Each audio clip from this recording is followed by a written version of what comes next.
Think it's more likely it would be due west. Am I to understand looking at this that we're back in that bloody swamp? Yes. So how sure are you of this? Me? Yeah, absolutely sure. I don't care how difficult it is. I really don't. I mean, I'll go in there by myself. And that, Rick Lag, is why you are going to find this. Just 3 minutes ago, Rick and Marty Lagina may have finally hit the jackpot deep within the tunnels of Oak Island. For 8 years, they've been tirelessly excavating this enigmatic location, driven by tales of treasure buried by Spanish pirates, British soldiers, or perhaps the mysterious Knights Templar. Their most tantalizing clue came when they drained a swamp and unearthed an ancient spike dating back 300 years and possibly linked to a Spanish galleon. What if this spike is just the beginning, and beneath it lies something even more sinister? Let us explore the most massive treasures on this haunted island, the sunken secrets of Nova Scotia's Hidden Isle.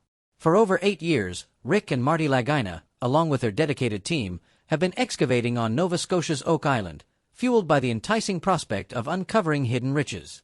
However, they still don't know who might have buried treasure there in the first place. Were the culprits Spanish pirates, British soldiers, or possibly the Knights Templar? Moreover, the question arises, why would anyone go through the trouble of burying valuables on such a secluded island? As the digging continues, public interest remains high, drawing us deeper into the activities on Oak Island, where each discovery is touted as potentially significant.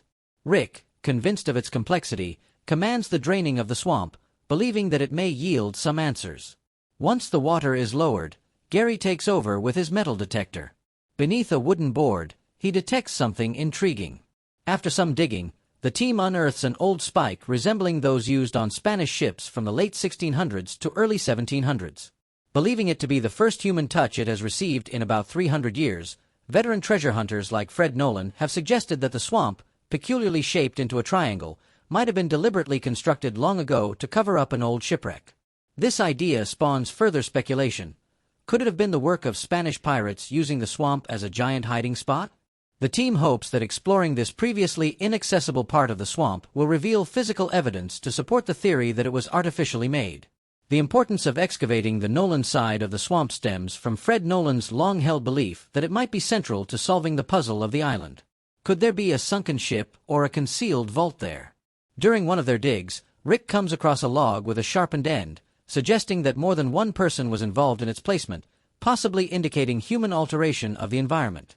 To navigate the muddy terrain of the drained swamp, the team sets up a grid for better management and uses metal detectors in areas where the soil is soft. On one such occasion, Gary's detector signals something not far below the surface.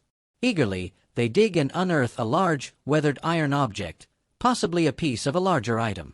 Examining the artifact, they notice distinctive grooves and bends, speculating it could be part of a chest or perhaps a bracket from a ship. The team, standing at the edge of the island, lets their imaginations wander to visions of sunken ships filled with wealth. Among the new finds is a piece of charred wood embedded in the iron, suggesting the possibility of a ship intentionally set on fire and sunk in the swamp. Why would someone destroy a ship in this manner? The action implies an attempt to hide something valuable or important. In the southeastern part of the swamp, the team discovers what looks like a stone pathway or perhaps part of a ship's dock buried under the mud and water. This significant find sparks a flurry of discussions about its historical implications. Spooner suggests that the stone layer they uncovered dates back to the early 1700s, possibly indicating that the pathway was used for transporting valuable goods. The team's next find with their metal detectors is about to change everything. In the money pit's hidden structures, Gary and his teammate continue their search with metal detectors, their excitement mounting with each signal. They soon uncover an ancient pin, its surface weathered by time. The pin resembles a plumb bob, a tool used in building and surveying for centuries. This discovery leads to speculation about its origins and possible connection to early colonial activities or even earlier times. As the group gathers around the newly found pin, they consider its importance and how it might link to other historical finds or structures on the island. Nearby, a wooden structure starts to emerge from the muddy ground, raising questions about its relationship to the legendary money pit. The team anxiously awaits a report from Steve Guptill, the surveyor, hoping his findings might provide the breakthrough they need. With renewed determination, they press on with their exploration, driven by the hope of uncovering the long-sought answers about Oak Island, careful not to overstate the significance of each discovery as conclusive evidence. Steve starts his briefing by noting the similarities between the old cobblestone path uncovered last year and the new cobbles they were currently standing on. He points out how these matched the surrounding land levels quite closely, suggesting they were purposefully aligned to head north toward the Money Pit's Grid C1. This path alignment sparks curiosity among the team members, leading them to wonder about its intended purpose and whether it was deliberately aimed in that direction. Rick, Alex, Peter, and Doug gather around what appears to be an ancient Roman stone road. Their interest is clear as they discuss why such a path would exist in a boggy area and speculate about the immense effort that must have gone into constructing it. This path was remarkably similar to one they had previously found in the Oak Island swamp, which led them to consider if Roman road-building techniques had influenced broader architectural traditions, possibly even affecting the Portuguese, who were connected with the Knights of Christ. Driven by this idea, the team eagerly compares different construction methods, hoping to find any ties between Portuguese historical explorations and Oak Island. Elsewhere, the ongoing work in the swamp was just one among many attempts to understand the complexities of Oak Island. Over at the Money Pit area, Rick, Marty, and other team members were analyzing new sonar data that hinted at man-made structures deep within Aladdin's cave. Steve noted that the straight lines shown in the sonar images didn't appear natural, and he was hopeful that viewing them in a 3D model would offer more clarity. Terry Matt suggested that learning about these structures' construction methods might reveal significant information about historical excavation and building techniques in the area. During a review session of the sonar data, Rick spotted something unusual and asked Paul to adjust the orientation of the image. As the image shifted, Terry noticed a sandy slope that might be covering other important findings. Marty observed a perfectly square wall on one side of the cave, concluding that it must be man-made and could potentially be hiding a treasure trove. Their discoveries deepen, pushing them to dig further into the island's secrets inside Aladdin's cave. The team then deliberated on how to access deeper into the cave, considering drilling toward a subtle echo that seemed to indicate another opening. They planned to lower a camera into the drill hole, hoping it would reveal more details about the cave's interior and possibly guide their subsequent actions. Rick emphasized the need for a careful assessment before moving forward. The next day, they started drilling a new borehole named L3.5 to gather more data from Aladdin's cave. At the same time, efforts were underway to manage the influx of water into the garden shaft, showcasing the continual struggle against natural elements in their quest. Meanwhile, at the Interpretive Center, Craig Tester, Peter Fornetti, Jack Begley, and archaeometallurgist Emma Culligan consulted with blacksmith expert Carmen Legg about intriguing artifacts from Lot 5, a metal strap and a heavy fastener. These were thought to possibly belong to a 17th-century chest or trunk. Carmen's examination, combined with Emma's detailed scans, revealed features consistent with a clasp from a small chest, corroborating the suspected time frame and adding another layer of historical context to their findings. In another part of the site, archaeologists Helen Sheldon and Moya MacDonald were investigating changes in the soil composition on Lot 5. Their excavation led to the discovery of what looked like a barrel strap with an attached nail, which exhibited a greenish tint, a sign of copper use known for its resistance to corrosion. This find connected back to earlier discoveries of wooden cargo barrels near the Stone Road or Ship's Pier in the swamp, suggesting a historical operation that might have used the swamp as an open harbor for transferring goods to the Money Pit. These discoveries prompted the team to speculate about the strategic importance of Lot 5 in the broader context of Oak Island's activities. They hypothesized that this area might have served as a staging ground for the constructions and operations around the Money Pit, adding another piece to the puzzle of human activity on the island. Their discussions and findings continued to fuel their enthusiasm as they pieced together the historical narrative of Oak Island. As the artifact was safely stored for later examination by Emma, Jack joined Helen and Moya in searching the area for historical clues on the island, though it was uncertain whether their efforts would yield any notable discoveries. Meanwhile, those at the Money Pit were filled with anticipation as they awaited the results from borehole L3.5, eager to see if it would provide insights into what was affectionately referred to as Aladdin's cave. Overseeing the drilling, Terry, Ma, and the island's historian Charles Barris targeted a large underground space believed to be around 150 foot down. Mike from the drilling crew reported that he reached the cavern at about 141 feet, encountering a small gap before hitting the usual bedrock and gravel. Steve from the excavation crew confirmed reaching the cavern, and they decided to lower a camera to get a better look inside. The camera, built to work in dim light and equipped with a 360 degrees view, was meant to give a detailed look at the environment inside the cavern. Terry and Steve watched the feed, hopeful to uncover something substantial in the depths of the cavern. Terry was particularly struck by the size of the cave and the presence of minerals in the water, suggesting it might be the location of the so-called offset chain believed to be linked to a valuable find. New findings fueled their quest, driving the team to seek even deeper truths, the stone foundations of history. As the camera sank into the dark waters of Aladdin's cave, the team strained to make sense of images blurred by the disturbed sediment. The camera captured jagged edges and straight lines, possibly signs of a damaged cavern wall. They focused on what looked like a wall's edge, and excitement grew when the camera seemed to reveal a man-made entrance, stirring up more sediment. Alex and others watched eagerly as the footage displayed what looked like an opening or the beginning of a hallway. Excited by this potential breakthrough, Alex called Terry Matt over to view what might be an important discovery.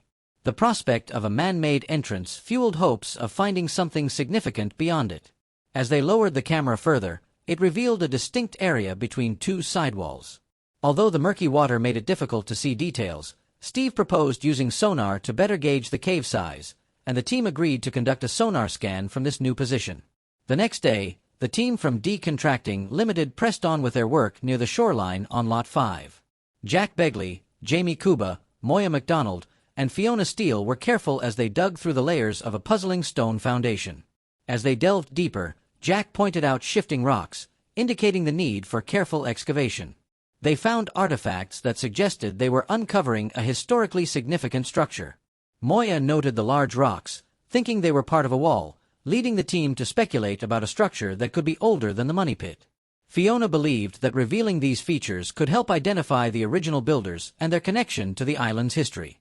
However, understanding the structure's layout became more challenging as they encountered collapsed rocks and misaligned features. Jamie speculated that what might have been a taller wall had collapsed over time. The exposed rocks offered potential insights into the structure, with one side showing clean soil and the other possibly indicating more of the building.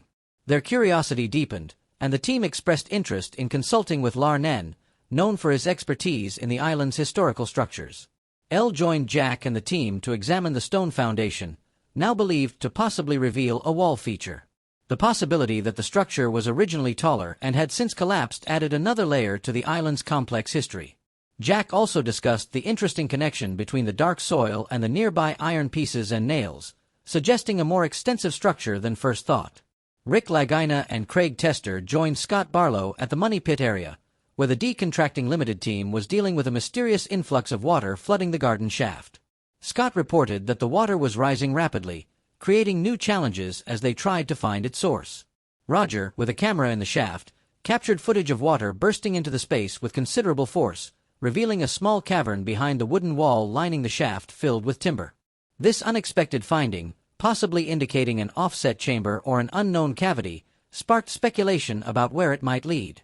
The team considered enlarging the hole to further explore the cavern, wondering if this frustrating setback might inadvertently lead to a significant discovery past layers of earth and time. The team is close to a breakthrough that could rewrite history, the buried mysteries of Lot 5. The story of Oak Island has captivated many for over 2 centuries. Starting with the discovery of the Money Pit in 1795, people have always been intrigued by the prospect of hidden treasures and historical relics buried on the island. Each dig raises more questions than it answers.